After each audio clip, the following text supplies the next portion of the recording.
మన ప్రభువును రక్షకుడైన యేసుక్రీస్తు నామం పేరిట మీ అందరికీ వందనాలు. మరొక్కసారి యోహాను సువార్త దైవ ధ్యానానికి మిమ్మల్ని అందరినీ ఆహ్వానిస్తున్నాను. దేవుని కృప మనకు తోడే ఉండునుగాక. గడిచిన భాగాలలో మనం యోహాను సువార్త 1వ అధ్యాయం 1వ వచనము నుండి 18వ వచనము వరకు ఉన్న భాగాన్ని మనం ధ్యానించాం. ఈ దినాన 19వ వచనం నుంచి 28వ వచనం వరకు యోహాను సువార్త 1వ అధ్యాయంలో ఉన్న భాగాన్ని పరిశుద్ధాత్మ సహాయంతో మనం దేవుని వాక్యాన్ని ధ్యానిద్దాం. దైవ ధ్యానంలోనికి వెళ్ళక ముందు ఒక చిన్న మాట ప్రార్థన చేసుకుందాం. దయచేసి అందరూ కళ్ళు మూసుకున్నట్లయితే ఒక చిన్న ప్రార్థన. పరలోకమందున్న మా తండ్రి, పరిశుద్ధుడు అయిన దేవా, నీకు వందనాలు ప్రభువా. మాట్లాడే దేవుడా, నీ కృప చొప్పున మీరు మాతో మాట్లాడండి నాయన. యోహాను సువార్త 1వ అధ్యాయము 19వ వచనము నుండి 28వ వచనము వరకు మేము ధ్యానించ మొదలుపెట్టుచుండగా, చెప్పువాడు పరిశుద్ధాత్మ దేవుడే అన్న మాటను ఆధారం చేసుకుని, ఎన్నిక లేని నేను ప్రభువా నోరు తెరచుచుండగా నా నోటికి మీరు నోరయుండి వాక్శక్తిని అనుగ్రహించి మా అందరితో మాట్లాడండి, మీరు మహిమ పొందుమని యేసుక్రీస్తు నామమున ప్రార్థించి అడిగి వేడుకొనుచున్నాం తండ్రి, ఆమేన్. నా సహోదరి సహోదరులారా, ఈ దినపు ధ్యానంలో 19వ వచనము నుంచి 28వ వచనము వరకు ఇంచుమించు 11 వచనాలు. ఇప్పుడు మనం వాక్య పఠనం కాదు కానీ 19వ వచనం నుంచి మనం మొదలు పెడదాం. ఈ 19వ వచనం నుంచి 28వ వచనం వరకు ముఖ్యంగా మనకు కనిపించేది బాప్తిస్మం ఇచ్చే యోహాను గారు. యోహాను గారు యేసుక్రీస్తు గురించి చెప్పిన సాక్ష్యం గురించి మనం ఈ వచనాలలో ధ్యానిస్తాం. యోహాను గారు ఆ రోజుల్లో ఆయన చేసిన పరిచర్య, సువార్త సేవ బహు విశిష్టమైంది. ఆయన వేషధారణ కానీ, ఆయన ఫుడ్ ప్యాటర్న్ కానీ, ఆయన చెప్పే విధానం కానీ ప్రత్యేకంగా ఉండేది. దేవుడు బలంగా వాడుకునేవారు, ఎందుకంటే దేవుని చేత పంపించబడిన ఆయన. 19వ వచనంలో యెరూషలేము నుండి కొంతమంది మత పెద్దలు, ఎందుకంటే ఆ రోజుల్లో యూదా మతానికి యెరూషలేము ప్రధాన పట్టణం, హెడ్ క్వార్టర్స్గా ఉండేది. అందుకని యెరూషలేము దగ్గర నుంచి యూదా పెద్దల్ని యోహాను గారి దగ్గరికి పంపిస్తారు. అసలు నువ్వెవరు, ఏంటి సంగతి అని రకరకాల ప్రశ్నలు వాళ్ళు వేస్తారు. 19వ వచనంలో 20వ వచనము, 21వ వచనం, 22వ వచనంలో ఈ 3 వచనాలలో యోహాను గారు ఆ పెద్దలకి సమాధానం చెప్తారు. నేను మనిషినే గాని నేను రాబోయే మెస్సయ్యాని కాదు, లేకపోతే ఏలియాని కాదు, లేకపోతే నేను ప్రవక్తను కాదు. 3 మాటలు. నేను మెస్సయ్యాని కాదు, నేను ఏలియాని కాదు, నేను ప్రవక్తని కాదు, నేను మామూలు మనిషినే అని చెప్పి 23వ వచనంలో నేను యేసుక్రీస్తు ప్రభువు ముందు, ఆయన రాకడ ముందు ప్రకటించడానికి వచ్చిన వాడిని, నేను ఒక శబ్దాన్ని అని 23వ వచనంలో చెప్తారు. 24వ వచనం, 25వ వచనం, 26వ వచనంలో యోహాను నేను బాప్తిజం, ఆయన ముందుగా వచ్చి యేసుక్రీస్తు ప్రభువుకి బాప్తిజం ఇవ్వడానికి వచ్చాను. అసలు బాప్తిజం అంటే ఏంటి అనేది మనం ముందు ఈ దైవ ధ్యానంలో మనం మాట్లాడుకుందాం. 27వ వచనంలో యోహాను గారు ఆయన చెప్పుల వారు ఇప్పటానికి కూడా నేను పనికిరానని, ఎన్నిక లేని వాడిగా ఆయన చూపించుకుంటారు, ప్రజెంట్ చేస్తారు. 28వ వచనంలో యోహాను గారి వలన ఆ ప్రకటన చేయుచున్న ఆ అరణ్యానికి కానీ ఆ ఊరికి కానీ ఒక ప్రత్యేకమైన స్థానం వచ్చింది. 19వ వచనంలో పెద్దలు వచ్చి ప్రశ్నలు అడిగారు. 20, 21, 22 వచనాలలో నేను యేసును కాదు, మెస్సయ్యాని కాదు, నేను ఏలియాని కాదు, నేను ప్రవక్తను కాదు అని యోహాను గారు సమాధానం చెప్పారు. 23వ వచనంలో యేసుక్రీస్తు ప్రభువుకి నేను ముందు వచ్చిన వ్యక్తినని చెప్పారు. 24, 26 వచనాలు, 25, 26 వచనాల్లో నేను బాప్తిజం ఇవ్వడానికి వచ్చానని, 27వ వచనంలో నేను చెప్పులు వారిప్పటానికి కూడా పనికిరానని తాను తగ్గించుకున్నారు. 28వ వచనంలో ఆయన వలన ఆ ప్రదేశానికి విలువ వచ్చింది. ఇప్పుడు 19వ వచనం గురించి మనం ధ్యానిద్దాం. అసలు బాప్తిజం ఇచ్చే యోహానుని వాళ్ళు ప్రశ్నించడానికి రావాల్సిన అవసరం ఏమొచ్చింది? ఆ రోజుల్లో యూదా మత పెద్దలు ఎవరైనా ప్రత్యేకంగా దేవుడి గురించి విభిన్న రీతిలో ప్రకటించినా, లేకపోతే ఏదైనా ఆల్ ఆఫ్ సడన్ ఒక్కసారి ఆశీర్వదించబడి వారు ధన విషయంలో కానివ్వండి, పేరు ప్రఖ్యాతుల విషయంలో కానివ్వండి, వారు ఫెమిలియర్ అయిపోతే, విశిష్టత గాంచిన వారిగా వాళ్ళు అయిపోతే, వీళ్ళు ఎక్కడి నుంచి వచ్చారు, అసలు వీళ్ళ బోధ కరెక్ట్ బోధ తప్పు బోధ అని నిజ నిర్ధారణ కమిటీ, ఫ్యాక్ట్ ఫైండర్స్ అన్నమాట. ఈ ఫ్యాక్ట్ ఫైండర్స్ని యెరూషలేము నుండి, ఆ పట్టణం నుండి ఎవరు బోధ చేసినా, ప్రత్యేకమైన బోధ ఎవరన్నా చేస్తే ఆ రోజుల్లో నిజ నిర్ధారణ కమిటీ వచ్చి వీళ్ళు యెహోవా దేవుణ్ణి ప్రకటిస్తున్నారా లేకపోతే ఇంకేమన్నా ప్రకటిస్తున్నారా అని పరిశీలన చేయడానికి వచ్చేవారు. లూకాసు వార్త 1వ అధ్యాయము 5వ వచనము ప్రకారం యోహాను గారి తండ్రి గారి పేరు జకరియా గారు. ఒకసారి చదువుదాం. యోదయ దేశపు రాజైన హేరోదు దినములలో అబియా తరగతిలో ఉన్న జకరియా అని ఒక యాజకుడు ఉండెను. ఆ జకరియా గారి కొడుకు ఈ యోహాను గారు. సర్వసాధారణంగా ఆ రోజుల్లో పితృపారంపర్యాచారం ప్రకారం తండ్రి గారు యాజకుడైతే కొడుకు యాజకుడు అవ్వాలి. ఇప్పుడు జకరియా గారు యాజకుడు అయ్యారు కాబట్టి బాప్తిజమం ఇచ్చే యోహాను గారు కూడా యాజకుడే అవ్వాలి. కానీ ఈయన యాజకుడు అవ్వలేదు. ఈయన ప్రత్యేకంగా అరణ్యంలో ఉండి మత్తయి సువార్త 3వ అధ్యాయము 1వ వచనం నుండి 5వ వచనం వరకు. ఆ దినములందు బాప్తిజమిచ్చి యోహాను వచ్చి పరలోక రాజ్యం సమీపించి ఉన్నది, మారు మనసు పొందుడని యోదయ అరణ్యంలో ప్రకటించుచుండెను. మారు మనసు పొందండి, అంతవరకు ఈ యాజకులు ఎవరు చెప్పని మాట, మారు మనసు పొందండి అని ఈయన ప్రకటన చేస్తుంటే, ఈయన బోధ మనం ఇప్పుడు దాకా విన్న బోధల్లాగా లేదు. ఈయన చేస్తున్న బోధ మనకు ప్రత్యేకంగా ఉందని నిజ నిర్ధారణ కమిటీ కొరకు యెరూషలేము నుండి పెద్దలు వచ్చారు. చదవండి.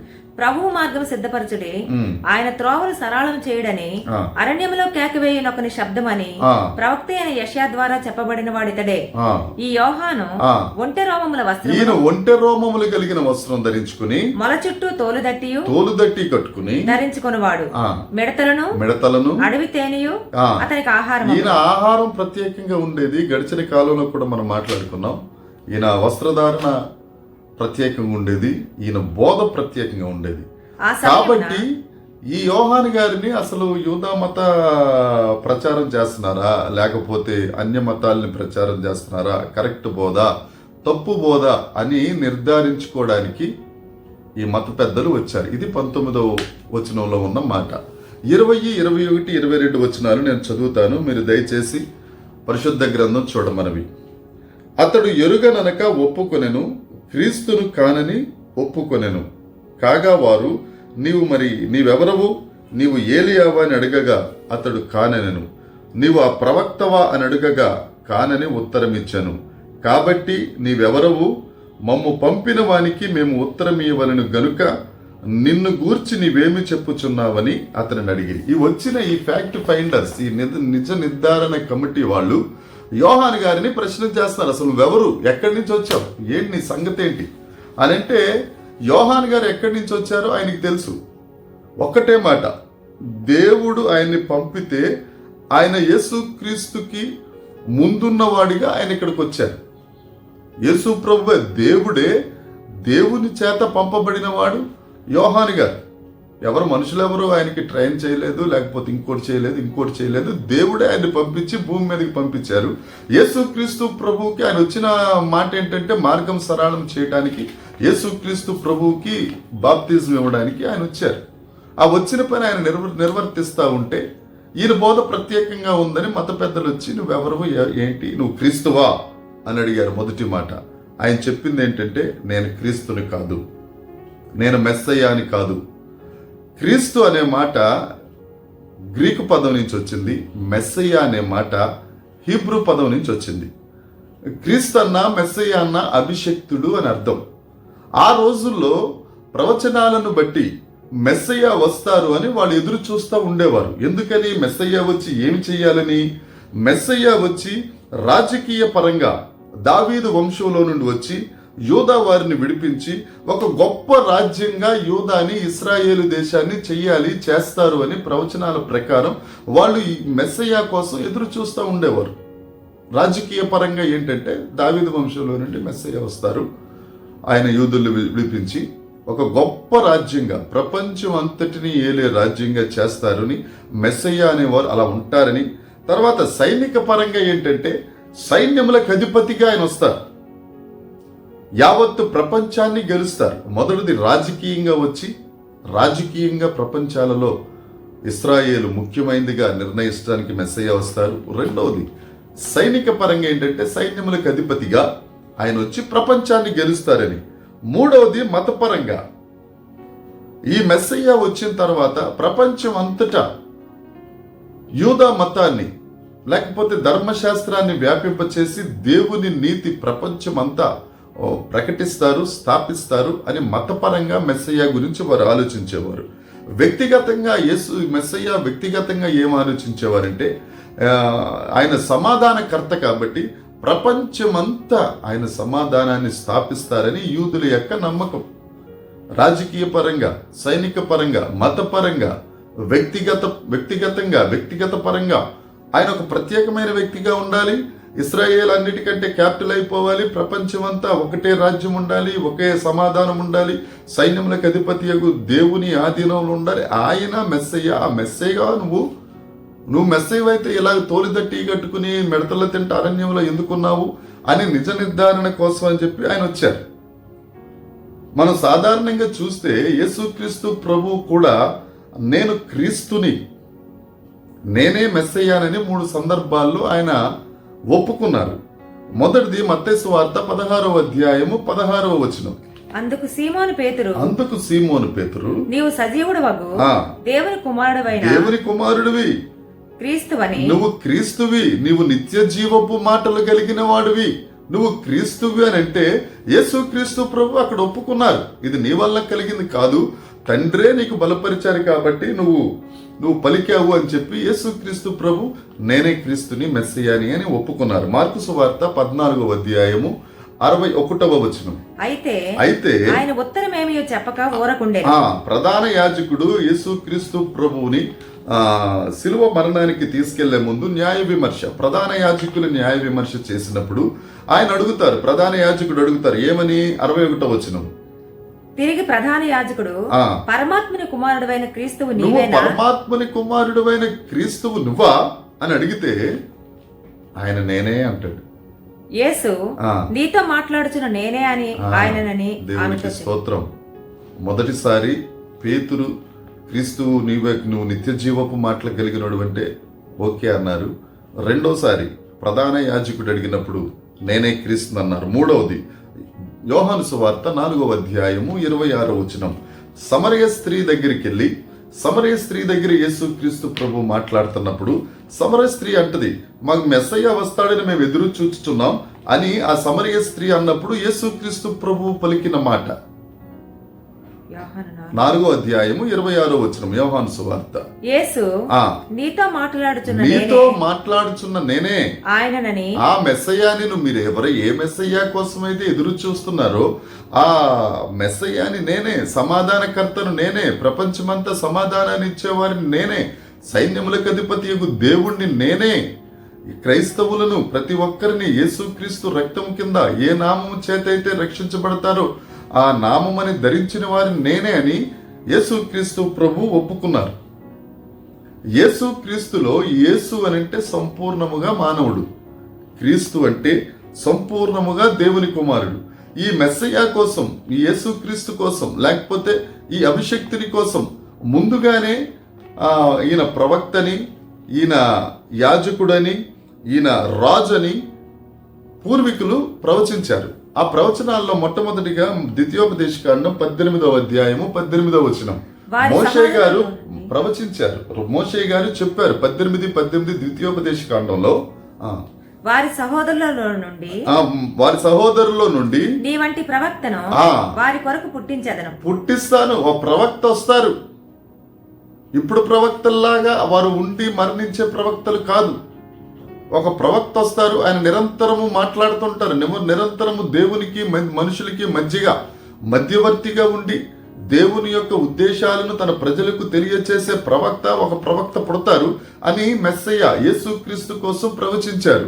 యాజకునిగా కీర్తనల గ్రంథం 110వ కీర్తన 4వ వచనం. మెల్కీసెదెకు క్రమం చొప్పున నీవు నిరంతరము యాజకుడివై ఎందువని. నువ్వు నిరంతరం యాజకుడిగా ఉంటావు. ఎందుకు అని అంటే యాజకులకు ఏజ్ లిమిట్ అనేది ఉంటుంది.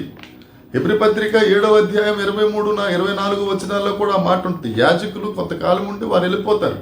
కానీ నిరంతరము యాజకుడిగా ఉండేది, సంపూర్ణంగా రక్షించేది మాత్రం యేసుక్రీస్తు ప్రభువే అని దావీదు గారి చేత ప్రవచించబడింది. నువ్వు మెల్కీసెదెకు యాజకత్వము చొప్పున నువ్వు యాజకుడు ఒకరు వస్తారు అని చెప్పేసి చెప్పారు. ఆ యాజకుడే ఈ యేసుక్రీస్తు ప్రభు. ఎందుకు చెప్పొచ్చాము ఇదంటే, అక్కడ నుంచి నిజ నిర్ధారణ కమిటీ అయిన యూదా పెద్దలు వచ్చి యోహానుని అడిగితే, నేను మెస్సయ్యని కాదు, నేను క్రీస్తుని కాదు, ఎందుకు క్రీస్తుకున్న క్యారెక్టర్స్ ఏంటనేది మనం చెప్పుకుంటున్నాం. ఆయన ఒక ప్రవక్తగా మోషే గారి చేత ప్రవచించారు. ఆయన ఒక యాజకుడిగా దావీదు గారి చేత ప్రవచించబడ్డారు. రాజుగా 2వ సమూయేలు గ్రంథము 7వ అధ్యాయము 12-13 వచనాలు. నీ దినములు సంపూర్ణములగునప్పుడు నీవు నీ పితరులతో కూడా నిద్రించిన తరువాత నీ గర్భములో నుండి వచ్చిన నీ సంతతిని హెచ్చించి రాజ్యమును అతనికి రాజ్యాన్ని స్థిరపరుస్తాను.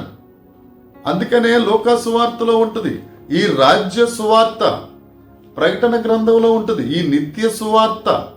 ఈ సువార్త దేని కొరకు అని అంటే ఆ స్థిరమైన రాజ్యం కొరకు. స్థిరమైన రాజ్యం యేసుక్రీస్తు ప్రభు స్థాపించే రాజ్యమే స్థిరమైన రాజ్యం.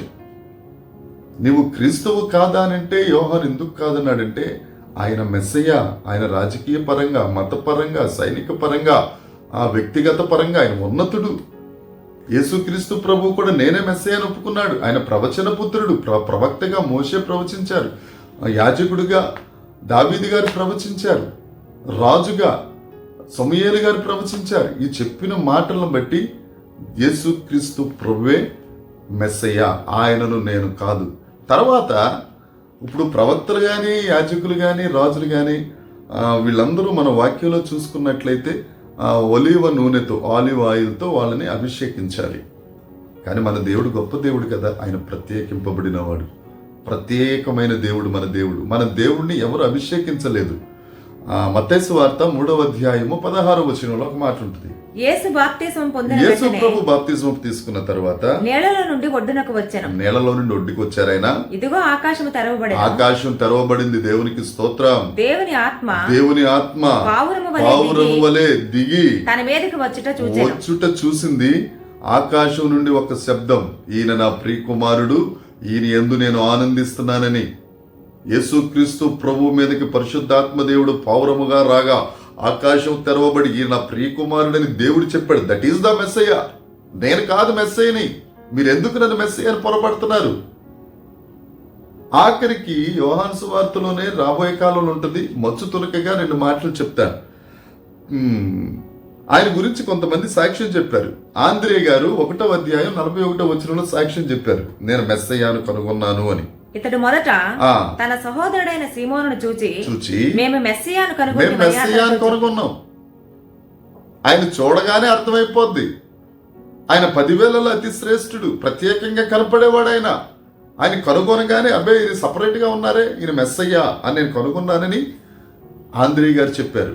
ఫిలిప్పు గారు నతానియేలుతో సాక్ష్యం చెప్తారు. 1వ అధ్యాయం 45వ వచనం. ఫిలిప్పు నతనీయేలును కనుగొని ధర్మశాస్త్రంలో మోషే గారు ప్రవక్తలు ఎవరిని గురించి రాశారో ఆయనను కనుగొన్నాం, ఆయనే మెస్సయ్య అని చెప్పారు. తర్వాత నతానియేలు గారు సాక్ష్యం చెప్పారు. 1వ అధ్యాయం 49వ వచనంలో, నతనీయేలు బోధకుడా, నీవు దేవుని కుమారుడవు, ఇశ్రాయేలుకి రాజువు అని ఆయనకు ఉత్తరమిచ్చాడు. దేవునికి స్తోత్రం. ఇందాకే మనం చెప్పుకున్నాం, యేసు అనే మాటకు ఆయన సంపూర్ణముగా మనిషి కుమారుడు, క్రీస్తు అనే మాటకు దేవుని కుమారుడు. నతానియేలు చెప్తాడు, నువ్వు ఇశ్రాయేలుకి రాజువు, నువ్వు దేవుని కుమారుడవు. మెస్సయ్యాకి అంత మంచి స్థానం ఉంది. నేను క్రీస్తుని కాదు. 2వ మాట, అయితే నువ్వు ఏలియావా? నువ్వు క్రీస్తుని కానప్పుడు మెస్సయ్యాకు ముందు ఏలియా వస్తారని చెప్పి మలాకీ గ్రంథం 4వ అధ్యాయం 5వ వచనంలో ఉంది కదా. 4వ అధ్యాయము 5వ వచనం మలాకీ. యెహోవా నియమించిన భయంకరమైన ఆ మహాదినము రాకమునుపు నేను ప్రవక్తయగు ఏలియాను మీ యొద్దకు ఏలియా పంపిస్తారని మలాకీలో ఉంది కదా. నువ్వు ఏలియావా?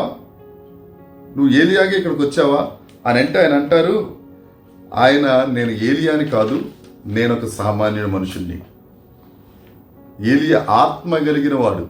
మనం లోకాసు వార్తలో చదువుకుంటాం. జకరియా దగ్గరికి ధూపవేదిక కుడి ప్రక్కన దేవదూత నిలవబడి, ఏలియా ఆత్మ కలిగిన వాడు నీ గర్భం నుంచి వస్తారు. ఈయన ఏలియా ఆత్మ కలిగిన వాడు, ఏలియా శారీరకంగా కలిగిన వాడు కాదు.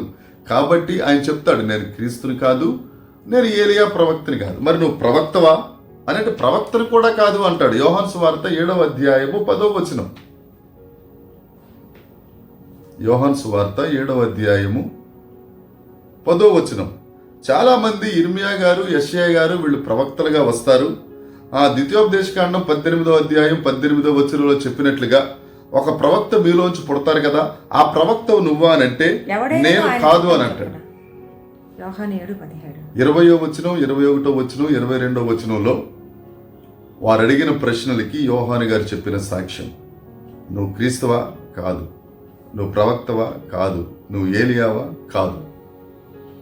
23వ వచనం చదువుకుందాం. అందుకతడు ప్రవక్త అయిన యెషయా చెప్పినట్లు, నేను ప్రభువు త్రోవ సరళము చేయుడి అని అరణ్యములో ఎలుగెత్తి చెప్పు ఒక శబ్దమును. నేను ఒక శబ్దాన్ని, యెషయా గ్రంథం 40వ అధ్యాయం 3వ వచనం. యెషయా గ్రంథం 40వ అధ్యాయం 3వ వచనం. యెషయా గారు ప్రవచించారు. యెషయా గ్రంథం 40వ అధ్యాయము 3వ వచనం. అరణ్యములో ఒక శబ్దం అని అక్కడ రాసి ఉంటుంది. ఆయన మార్గం సరళం చేయటానికి దేవుని కంటే ముందుగా పంపబడ్డాడు. దేవుని కొరకు పంపబడ్డవాడు. అసలు ఆయన ముందుకు రావాల్సిన అవసరం ఏమొచ్చింది? ఇప్పుడు మనం చదువుకున్న 23వ వచనం ఉంటుంది కదా, మార్గం సరళం చేయుడి. ఎందుకు మార్గం సరళం చేయాలి? మార్గం సరళం చేయవలసిన అవసరం ఎందుకు వచ్చింది అని అంటే, వారి ప్రవర్తన విషయంలో వారు గ్రుడ్డివారైపోయారు. అప్పుడు దాకా ఉన్న యూదులు ధర్మశాస్త్ర ప్రకారం, ఆజ్ఞల ప్రకారం వారు నడిపిస్తూ ఉంటే వారికి రక్షణ అవసరమైంది. కాబట్టి వారి ప్రవర్తన విషయంలో గుడ్డి వాళ్ళు అయిపోయి ఎవరికి వారి ఇష్ట ప్రకారం వాళ్ళు తిరుగుతూ ఉన్నారు. ఆ పాత నిబంధనలో చెప్పబడినట్లుగా సున్నతి అనేది చేసుకుంటే సరిపోతుంది. సున్నతి ప్రకారం మనం దేవుని నిబంధనలు పాటించిన వాళ్ళం అవుతాము. ఈ సున్నతి జరిగితే మనకి సరిపోతుంది అని చెప్పి వాళ్ళు అనుకుంటా ఉండేవారు. కానీ పితరులు సున్నతి మొదలుపెట్టిన అబ్రహాం గారు, ఇస్సాక్ గారు, యాకోబు గారు ఈ పితరులు చేసినట్లుగా భక్తి కలిగిన జీవితాన్ని చేయలేదు. వీళ్ళు సున్నతి అయితే చేసుకుని నామకార్థంగా యూదులు అని చెప్పబడ్డారు, కానీ శారీరకంగా ఆత్మీయంగా వీళ్ళు యూదాతనాన్ని యూదులుగా, ఆత్మీయ యూదులుగా అయితే వీళ్ళు బ్రతకట్లేదు. కాబట్టి వీళ్ళకి రక్షణ అవసరమైంది. వీళ్ళకి మార్గం సరళం చేయటానికి, వీళ్ళని రక్షించడానికి యేసుక్రీస్తు ప్రభువు వీరి మధ్యకు రావాల్సి వచ్చింది. రెండవది, ఎందుకు మార్గం సరళం చేయాలి, ఎందుకు వీళ్ళకి రక్షణ అవసరమైందంటే, వీళ్ళకి దేవుని ప్రేమ కానీ దేవుని నీతి కానీ వీళ్ళ దగ్గర కనిపించట్లేదు. దేవుని ప్రేమ దేవుని నీతి కనిపించకపోతే దాని వలన పాపం వస్తుంది. సత్క్రియ చేయని ఎడల వాకిట పాపం పొంచి ఉంటుంది. దేవుని నీతి నీళ్ళు చేయట్లా. అందుకనే ముందుగా ఈయనొచ్చి మార్గం సరళం చేయటానికి, వీరి రక్షణార్థమై మార్గం సరళం చేయటానికి ఆయన వచ్చారు.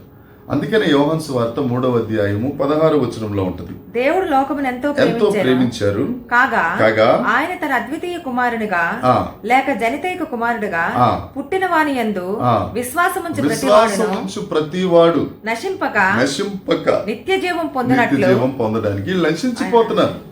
వీళ్ళు నిత్య జీవం పొందాలి. కాబట్టి యోహాను గారు యేసుక్రీస్తు ప్రభువు కంటే ముందొచ్చి మార్గం సరళం చేసి, వీళ్ళు ఆత్మీయంగా మంచితనంలో లేరు. పైకి సున్నతి అయితే చేసుకున్నారు, వీళ్ళలో శారీరకంగా సున్నతి జరిగింది కానీ ఆత్మీయంగా దేవునికి దూరంగా ఉన్నారని, వీరిలో దేవుని నీతి కానీ లేకపోతే దేవుని ప్రేమ కానీ లేదు. వీళ్ళు నిత్య జీవం పొందాలి, నశించిపోతారు, నరకాగ్నికి వెళ్ళిపోతారు, అక్కడ అగ్ని ఆరదు, పురుగు చావదని వారికి తెలియచేయటానికి, ముందు మార్గం సరళం చేయటానికి యోహాను గారు వచ్చారు.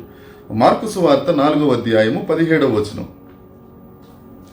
మార్కు సువార్త 4వ అధ్యాయము 17వ వచనం. హల్లెలూయా, దేవునికి స్తోత్రం. అయితే వారిలో వేరు లేనందున ఏమి లేదంట, ఏ వేరు లేదు. వీరు శారీరకంగా అయితే సున్నతి చేసుకున్నారు కానీ ఆజ్ఞల కోసం కానీ ఒక అవగాహన కానీ లేకపోతే దేవుని మాటలు గైకోవాలని కానీ, దేవుని కట్టడలు నెరవేర్చాలని కానీ, దేవుణ్ణి అనుసరించి నడవాలి కానీ, లేకపోతే యెహోవా యందు భయభక్తులు కలిగి ఉండాలి కానీ మచ్చుకైనా వీళ్ళకి లేదు కాబట్టి, వీళ్ళల్లో వేరు లేదు కాబట్టి, వీళ్ళల్లో వేరు కలిగించడానికి మార్గం సరళం చేస్తున్నారు ఈయన. దాని కొరకే రక్షణ. మూడవది, ఎందుకు యోహాను గారు వచ్చారు అని అంటే, మొదటిది వీళ్ళల్లో అంతరంగంగా శుద్ధీకరణ లేదు. శారీరకంగా అయితే సున్నతి చేసుకున్నారు కానీ అంతరంగ శుద్ధీకరణ లేదు. రెండవది, వీరిలో దేవుని నీతి లేదు, ప్రేమ లేదు. కాబట్టి వీళ్ళు నిత్య నరకానికి వెళ్ళిపోతారు కాబట్టి నిత్య జీవితానికి నడిపించాలని మార్గం సరళం చేయడానికి వచ్చారు. తర్వాత వీరిలో వేరు లేదు, భక్తి అనే వేరు లేదు కాబట్టి అది తప్పించడానికి యోహానుని యేసుక్రీస్తు కంటే ముందు నడిపించారు. మూడవది, ఈయన యేసు ప్రభు కంటే ముందు ఎందుకు వచ్చారు అంటే యేసుక్రీస్తు యొక్క పరిశుద్ధత గురించి, ఆయన పవిత్రత గురించి, ఆయన సత్యమై ఉన్న దేవుని శక్తి గురించి తెలియచేయటానికి వచ్చారు. ఇప్పుడు ఎవరైనా ఒక ముఖ్యమైన వ్యక్తి ఏదన్నా ఒక చోటుకు వచ్చారనుకోండి, ఆయన గురించి పరిచయ వాక్కులు ఉంటాయి. పలానా పలానా ఈయన అలాగా ఇలాగా అని పరిచయ వాక్కులు ఉంటాయి. అలాగే మన యేసుక్రీస్తు ప్రభువు కూడా పరిచయం చేయటానికి, ఆయన మార్గం సరళం చేయటానికి, తరువాత ఆయన వచ్చే కార్యక్రమాలకి, యేసుక్రీస్తు ప్రభు చేసే సేవకి ఈయన ముందుగా వచ్చిన వ్యక్తి యోహాను గారు. 24వ వచనం, 25వ వచనం, 26వ వచనం ఒకసారి మనం చదువుకుందాం. పంపబడిన వారు పరిసయ్యులకు చెందిన వారు నీవు క్రీస్తువైనను ఏలియావైనను ప్రవక్తవైనను కాని ఎడల ఎందుకు బాప్తిస్మం ఇచ్చుచున్నావని అతన్ని అడుగగా, యోహాను, నేను నీళ్లలో బాప్తిస్మం ఇచ్చుచున్నాను గాని నా వెనుక వచ్చువాడు మీ మధ్య ఉన్నాడు, మీరాయనను ఎరుగరు. అసలు మరి అలాంటప్పుడు నువ్వు క్రీస్తువు కాదు, ఏలియావి కాదు, తర్వాత నువ్వు ప్రవక్తవి కాదు, నువ్వేదో ముందు మార్గం సరళం చేయడానికి రక్షణ కొరకు వస్తానంటున్నావు. అసలు నువ్వు మరి అలాంటప్పుడు బాప్తిజం ఇవ్వాల్సిన అవసరం ఏమొచ్చింది? అసలు మామూలుగా ఆ రోజుల్లో బాప్తిజం ఎందుకు ఇచ్చేవారు అని అంటే,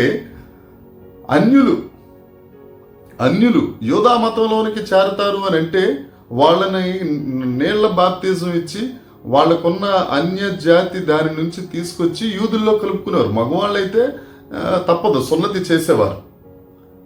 ఇలాగ అప్పట్లో బాప్తిజం అనేది ఉపయోగపడేది. కానీ ప్రవక్తలు కూడా నీటి బాప్తిజం గురించి ప్రస్తావించారు. యెషయా గ్రంథము 1వ అధ్యాయము 16వ వచనము, మిమ్మును కడుగుకొనుడి, శుద్ధి చేసుకొనుడి, మీ దుష్క్రియలు నాకు కనబడకుండా, మీ దుష్క్రియలు కనబడకుండా మీరు కడుక్కోండి, మీరు శుద్ధి చేసుకోండి. యెషయా గారు చెప్పిన మాట, యెషయా గారి ద్వారా దేవుడు పలికిన మాట. దుష్క్రియలు కనపడకుండా ఉండడానికి. అప్పుడు దాకా అన్యజనులుగా దుష్క్రియలు, మీరు ఎఫెసీ పత్రికలో కూడా ఉంటుంది కదా, మీరు మునుపటి జీవితంలో రకరకాలుగా చేశారు.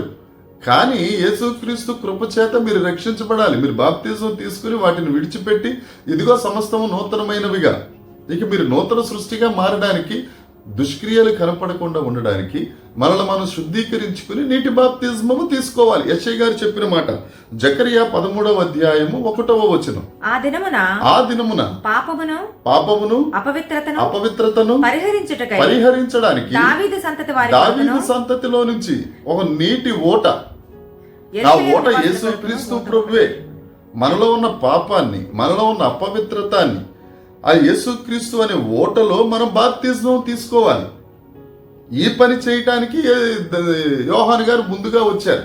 నువ్వు ఎందుకు బాప్తిజం ఇస్తున్నావు? నువ్వు క్రీస్తువు కాదు, నువ్వు ఏలియావు కాదు, నువ్వు ప్రవక్తవు కాదు అని ఆ మత పెద్దలు ప్రశ్నిస్తే ఆయన అంటున్నాడు, అసలు బాప్తిజం ఎందుకు ఇవ్వాల్సి వచ్చింది యోహాను గారు అని అంటే, ప్రవక్తలే చెప్పారు, మన దుష్క్రియలు కనపడకుండా మనం కడుక్కోవాలి, తర్వాత మన పాపము, మన అపవిత్రత ఇవన్నీ పోవడానికి ఓట అనేది ఒకటి వస్తుంది, ఆ ఓటలో బాప్తిజం తీసుకోవాలి. అదే చెప్తాడు ఆయన, నేను నీళ్ళలో బాప్తిజం ఇస్తున్నాను కానీ నా వెనకాల వచ్చి ఆయన ఆత్మలో బాప్తిజం ఇస్తాడు. ఆ ఆత్మలో బాప్తిజం ఇచ్చే ఓటే జకరియా గ్రంథం 13వ అధ్యాయం 1వ వచనంలో ఉన్నమాట. హెస్కేలు గ్రంథము 36వ వచనము 25వ వచనం, 35వ అధ్యాయం 25, 26 వచనాలు.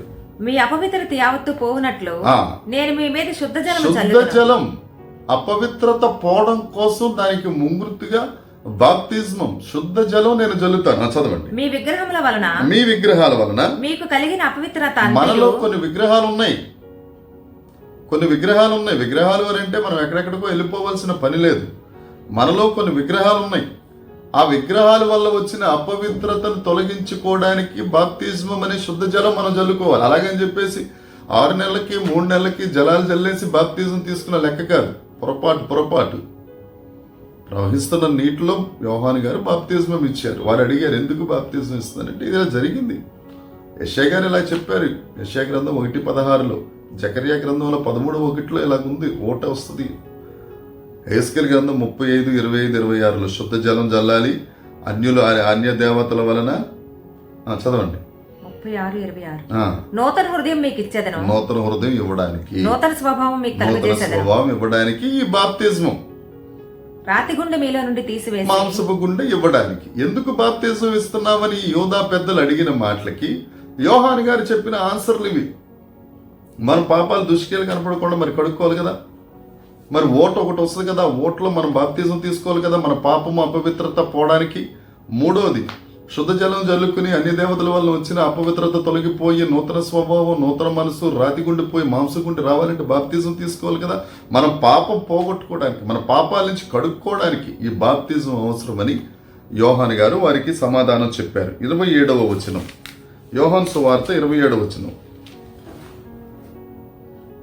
మీరు ఆయనను ఎరుగరు, ఆయన చెప్పుల వారు నేను విప్పుటకైనను నేను యోగ్యుడను కానని వారితో చెప్పాను.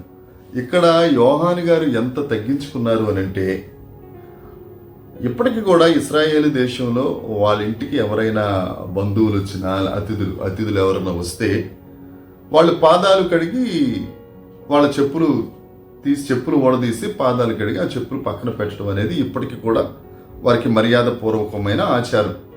అందుకే యేసుక్రీస్తు ప్రభుల వారు సీమోను ఇంటి దగ్గరికి వెళ్ళినప్పుడు మరియమ్మ గారు వచ్చి కన్నీళ్లతో ఆయన కాళ్ళు కడిగి అత్తరుతో ఆయన కాళ్ళు శుభ్రం చేసి ముద్దు పెట్టుకుంటున్నప్పుడు సీమోను మనసులో ఏదేదో అనుకుంటా ఉంటే యేసుక్రీస్తు ప్రభులు వారు చెప్తారు, నేను వచ్చినప్పుడు కాళ్ళు కడుక్కోవడానికి నీళ్ళు ఇవ్వలేదు, నన్ను ముద్దు పెట్టుకోలేదు, నువ్వు చెయ్యని మర్యాద అంతా, నీ ఇంటికి నేను అతిథిగా వస్తే నువ్వు చెయ్యని మర్యాద అంతా ఇవి చేస్తుందని చెప్తారు.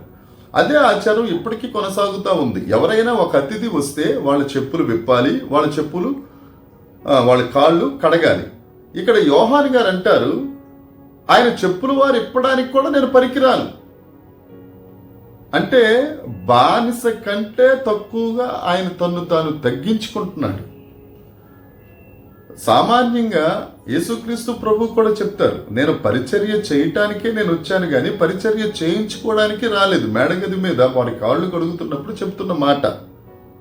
అందుకే వాక్యంలో కూడా ఉంటుంది, తన్ను తాను తగ్గించుకునేవాడు హెచ్చించబడతాడు. లోకాసు వార్త 22వ అధ్యాయము 26వ వచనం. మీరైతే అలాగా ఉండరాదు, మీలో గొప్పవాడు చిన్నవానిలాగా ఉండాలి. మనలో గొప్ప డబ్బులు ఉన్నాయి కదా, అది ఉంది కదా, అంగబలం అర్ధబలం ఉంది, శారీరక సౌష్ఠం ఉంది కదా అని నేను గొప్పోడుగా అనుకోకూడదు. యేసుక్రీస్తు ప్రభు శిష్యులుగా, క్రైస్తవులుగా, యేసు ప్రభుని నమ్ముకున్న వారిగా గొప్పవారు ఏం చెయ్యాలంటే తను తాను తగ్గించుకోవాలి. అధిపతి పరిచారకుడిగా ఉండాలి. ఇదే క్యారెక్టర్ యోహాను గారి దగ్గర కనపడతా ఉంది. నేను ఆయన చెప్పులు వారు ఇప్పడానికి కూడా నేను పనికిరాను అని అంటే అర్థం ఏంటంటే అంతగా తగ్గించుకున్నాడు. నేల మట్టుకు యోహాను గారు తగ్గించుకున్నారు.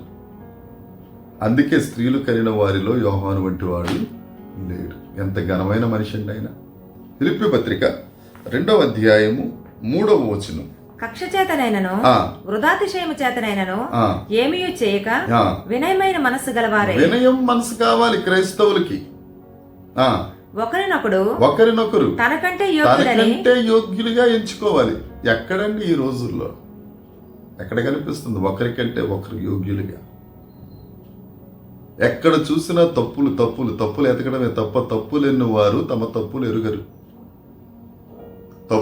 తప్పులు ఎన్నుకోవడమే సరిపోతుంది తప్ప సాధ్యమైనంత వరకు కృతజ్ఞతావచనం మాట్లాడమని బైబిల్ చెప్తుంటే, తగ్గించుకోమని చెప్తుంటే, యోగ్యులుగా ఎంచుకోమని చెప్తుంటే, అబ్బే మేమే యోగ్యులు, నీ మినిస్ట్రీ ఏంటి, నీ పరిస్థితి ఏంటి, ఇవే వెళ్తున్నాయి తప్ప అలనాడు వారు జరిగించిన క్రైస్తవ జీవితం ఈ రోజుల్లో కనపడట్లేదు.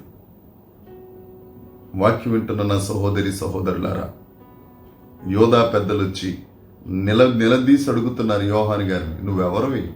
నువ్వు క్రీస్తువా? మనమైతే మీరు చాలా మంచోళ్ళు, వాక్యం వింటున్న వాళ్ళు. నేనేనండి క్రీస్తుని, నేనే ఏలియాని, నేనే ప్రవక్తనే, నా పేరు ముందు కూడా ప్రవక్త అని పెట్టేసుకుంటాను అంతే. పెట్టుబడి లేని వ్యాపారం కదా. కానీ యోహాను గారు అలా చెప్పలేదు. నేను క్రీస్తుని కాదు, క్రీస్తుకున్న క్యారెక్టర్స్ వేరు, క్రీస్తుకున్న పరిస్థితి వేరు. ఆయన ప్రవచన పుత్రుడు. ప్రవచనాలలో క్రీస్తుని మెస్సియా గురించి ఏం చెప్పిందో, యేసు ప్రభు ఎలా ఒప్పుకున్నారో, ఆయన రాజకీయ పరంగా, నైతిక పరంగా, మతపరంగా, వ్యక్తిగత పరంగా ఈ మెస్సియా అని ప్రవచనాలలో ఏముందో అంత గొప్ప వ్యక్తి అని చెప్పి ఆయన్ని ఎగ్జాల్ట్ చేశారు, పొగిడారు తప్ప నేనని చెప్పుకోలేదు. ప్రవక్త అంటే ప్రవక్తని కూడా కాదు, నేను ఒక ఆత్మ, ఏలియా ఆత్మ నాలో దేవుడు అనుగ్రహించారు, దేవుని చేత పంపబడిన వాడిని. ఎందుకు ముందుగా వచ్చారు అని అంటే, అప్పట్లో యోధా మనుషులకి వారు శారీరకంగా సున్నతి చేసుకుంటున్నారు కానీ ఆత్మీయ సున్నతి లేదు.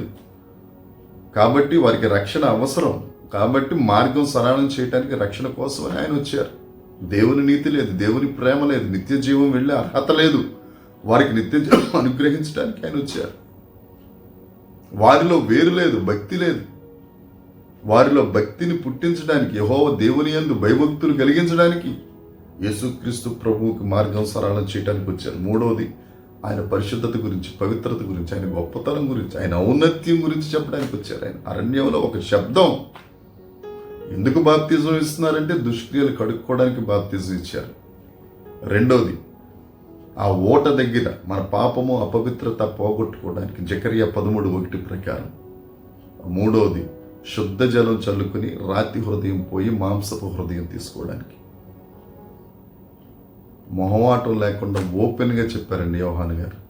ఆయన చెప్పులు వారిపడానికి కూడా నేను పలికిరాను. ఇలాంటి సేవకుల వలన, ఇలాంటి పరిచర్య చేసే వారి వలన, వారు ఎక్కడ పరిచర్య చేస్తున్నారో కూడా ఆ ప్రదేశానికి మంచి పేరు వచ్చేస్తుంది. 28వ వచనంలో అదే ఉంది. 28వ వచనంలో యోహాను బాప్తిస్మం ఇచ్చిన యోర్దాను నది ఆవల ఉన్న బేతనియాలో ఈ